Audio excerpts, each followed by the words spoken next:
दोस्तों नगर निगम हिसार में है और नगर निगम हिसार में जिस तरीके से ढोल बज रहा है और ढोल की प्रत्येक थाप नगर निगम के अधिकारियों की और नगर निगम के मेयर की नींद उड़ा रही है। और वो नींद क्यों उड़ा रही, क्योंकि चुनाव में 12, 1, 2 बजे तक वोट मांगते उन्होंने वादे किए थे कि हम ट्रिपल इंजन की सरकार में आएंगे तो लोगों को यहाँ विकास देंगे, सड़क देंगे, सीवरेज की समस्या दूर करेंगे, लाइटें देंगे और स्कूल बनाने की तो बातें दूर छोड़ दो। लेकिन लगातार जो उस दौर में कह रहे थे कि ट्रिपल इंजन की सरकार बनेगी तो ये तानाशाही की तरफ जाएगी, लोगों से बात नहीं करेगी। ये क्या कह रहे थे चुनाव में?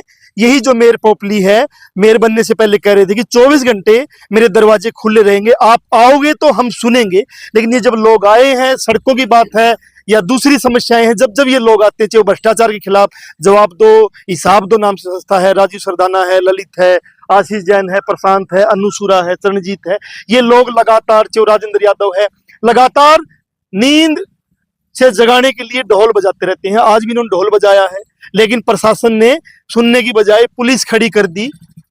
एक नारा है कि जब जब बीजेपी डरती है पुलिस को आगे करती है। आज भी वही हुआ है कि मेयर वादे पूरे करने की बजाय पुलिस को आगे कर दिया इन लोगों से बात करने के लिए कि सर 1 मिनट में ही मैं जानना चाहता हूँ कि आपने मेयर को और कमिश्नर के आगे चस्पा दिया है, आपने दिया क्यों नहीं ज्ञापन?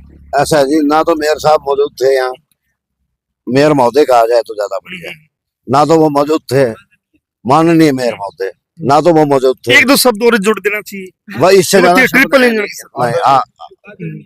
और वो अपने कमिश्नर साहब भी यहाँ नहीं थे, तो हमने फिर यही सोचा कि जो शिकायत ही समझा जाए, उसको शिकायत ही होगी ना वो, उसको हम वहाँ उनके दरवाजे पे दोनों के चस्पा करके आए हैं और नगर निगम के गेट पे भी चस्पा करके आए। आज पुलिस खड़ी कर दी, लोग तो आप 5-7 लोग आए थे, अगली बार क्या प्लान है और पुलिस कितनी आ सकती है, होगा क्या? अगली बार तो प्लान ये है जी, जितने भी उस एरिया के जनप्रतिनिधि हैं, ठीक है, उनकी शव यात्रा और जो इस मामले के जिम्मेवार अधिकारी हैं उनकी शव यात्रा पूरे शहर में बैंड बाजों के साथ निकाली जाएगी।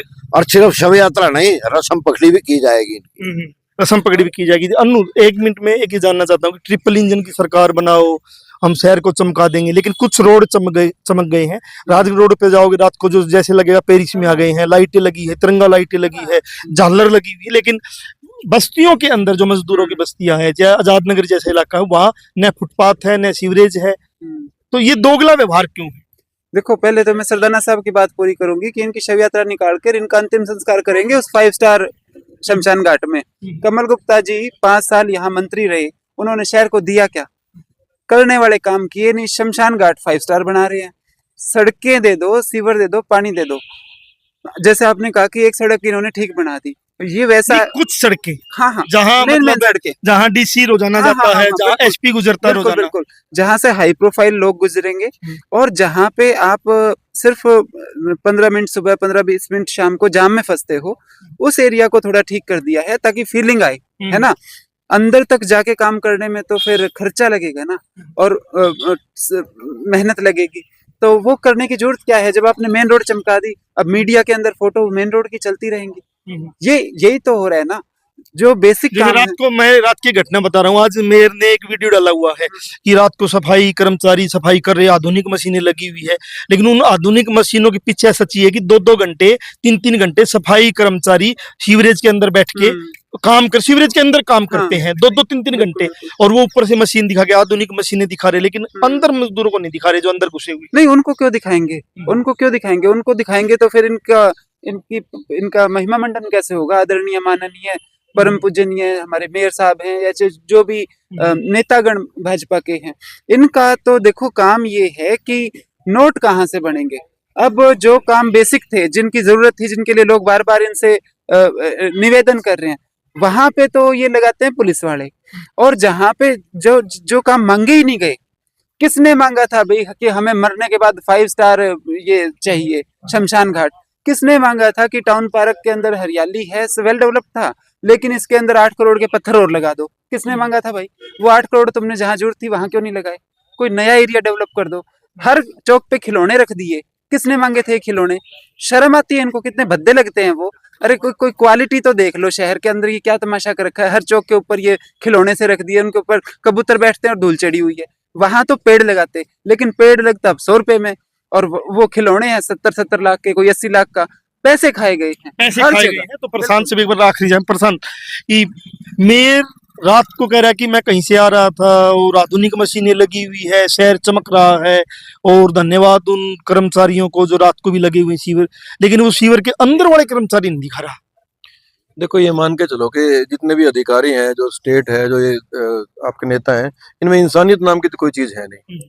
मतलब टेक्नोलॉजी इस लेवल पे आ चुकी है कि आदमी को अंदर बैठे काम करने की जरूरत है नहीं, लेकिन वही है कि उनको कोई बिल्कुल भी मतलब इनके अंदर वो है ही नहीं। रहमदिली के 2 घंटे अंदर कितने सीवर के कर्मचारी आज तक गैस चढ़ने से मर चुके हैं, ये सबको पता है, लेकिन फिर भी 2-2 3-3 घंटे ही बैठा हुआ। 2 घंटे भी वो इसलिए बैठा हुआ है कि उससे ज्यादा बैठा नहीं जा रहा, बंदा बदल के जाएगा, उसके अंदर 8 घंटे लगातार काम हो रहा है जब तक मशीन चल रही है। तो इसी तरह से जो आपके सड़क का मामला है, इस जिसके लिए इकट्ठे हो रहे थे, अब ये देखो कि 20-30 फुट का टुकड़ा है, वो बच्चे गिर रहे हैं उसके अंदर, लोग परेशान हो रहे हैं, लेकिन उनको बिल्कुल भी शर्म नहीं आ रही। क्या ये मेयर या यहाँ का एक्सीएन या ये कमिश्नर, पब्लिक हेल्थ के कमिश्नर को फोन के उसको एक्शन को फोन नहीं कर सकता कि भाई कितना टाइम लगेगा, कितना सा काम है, करके खत्म करो इस चीज को? तो असल में इंसानियत खत्म हो चुकी है इनकी। बल्कि मेरे को तो लगता है कि जानबूझ के चढ़ाते हैं टेस्ट करने के लिए ये, कि लोग उठते हैं कि नहीं उठते हैं, लोगों को जानबूझ के परेशान किया जाता है। जी सर सिर्फ कुछ शब्दों में बता दीजिए कि कह रहे कि शर्म नहीं आती इन लोगों को। हाँ जी तो शर्म के ऊपर ही बात कर लेते, कितनी शर्म है, सर, कितनी ऐसा है कि हम ये कह रहे हैं कि जो एक संवेदना नाम की चीज इंसान में बढ़ाई है, इंसान और जीवों में यही फर्क होता है। संवेदना होती है हमें किसी का दुख दर्द देख के, किसी की तकलीफ देख के, किसी की और चीजें देख कर। जब आदमी खुद उस एरिया का राउंड लगा लेता है, पूरा प्रशासन वहां पे चला जाता है, उसके बाद भी उस प्रशासन की आंख नहीं खुलती, तो उसको हम क्या लोग कहेंगे? बेशरम कह सकते हो आप, संवेदनहीन भी कह सकते हो ऐसे लोगों को, अगर थोड़ा देसी भाषा की लेकिन लगता नहीं आपको, जैसे मान ली 12 क्वार्टर का एरिया है, महावीर कॉलोनी है, हाँ जी। नीली गेट का एरिया है, या फिर आजाद नगर का एरिया है, हाँ जी, वहाँ वो लोग रहते हैं जो या तो मजदूर है या हाँ। फिर किसान परिवार जो आए हैं, हाँ जी। और जहाँ साफ सफाई है सेक्टरों में या मतलब राजगढ़ रोड पे या वहाँ उच्च तबके के लोग रहते हैं। तो ये कोई फर्क है क्या, मामला क्या है? देखो सर, वो तो हमेशा से ही रहता है। शहर के 2 हिस्से तो हैं ही, अंदर वाला शहर, बाहर वाला शहर। हमेशा ही लोग कहते हैं भाई शहर का अंदर का शहर की अलग कहानी है, बाहर का शहर की अलग कहानी है। इसमें तो सच्चाई है, लेकिन हकीकत ये है कि ये किसी भी चीज के बारे में सुनते ही नहीं है। सुनते नहीं। तो अन्नू कुछ कह रही थी, अन्नू हाँ, कि एक बाहर का शहर जो बीड़ी बीड़ी बस्तियों में है, अंदर का शहर बीड़ी बीड़ी में है, फिर बाहर का है, और फिर एक करीम इलाका। उदय, मैं ये कहूंगी कि अभी चर्चाओं में है कि बिहार में इन्होंने क्या किया कि 10-10 हजार रुपए इलेक्शन से तुरंत पहले महिलाओं के खाते में डाले और सरकार बना गए।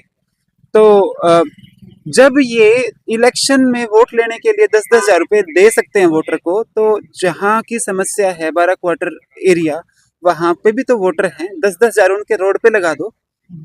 मैं कहती हूँ हरियाणा के अंदर ये लाडो लक्ष्मी लेके आए हैं, 12 क्वार्टर वालों को मत देना लाडो, वहां लाडो के एक्सीडेंट हो रहे हैं।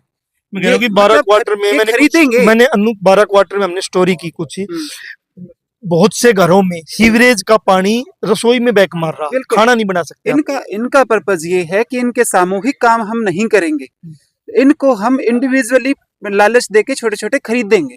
ये सोच है सरकार बात है खरीदने की। और नगर निगम में जिस तरीके से लोग आए हैं और चुनाव के वादे थे, चुनाव में भी हमने दिखाया था कि हालात क्या है शहर के, कि लोगों के घरों की रसोई में सीवरेज का पानी बैक मार रहा है, बाथरूम में सीवरेज का पानी बैक मार रहा है, और हमने तो ये भी दिखाया था किस तरीके से पीने के पानी में भी सीवरेज का पानी आ रहा है। उन मुद्दों पे बात करने की बजाय ये ट्रिपल इंजन की सरकार पुलिस को खड़ी कर देती है, जो लोग फरियादी होते हैं, फरियादी के और खुद के बीच में। और जब पुलिस खड़ी हो जाती है तो मान लीजिए कि लोकतंत्र खतरे में ही नहीं है, लोकतंत्र खत्म होता जा रहा है। जनमंच के साथ आप बने हुए थे, नई अपडेट के साथ फिर हाजिर होंगे, तब तक के लिए शुक्रिया।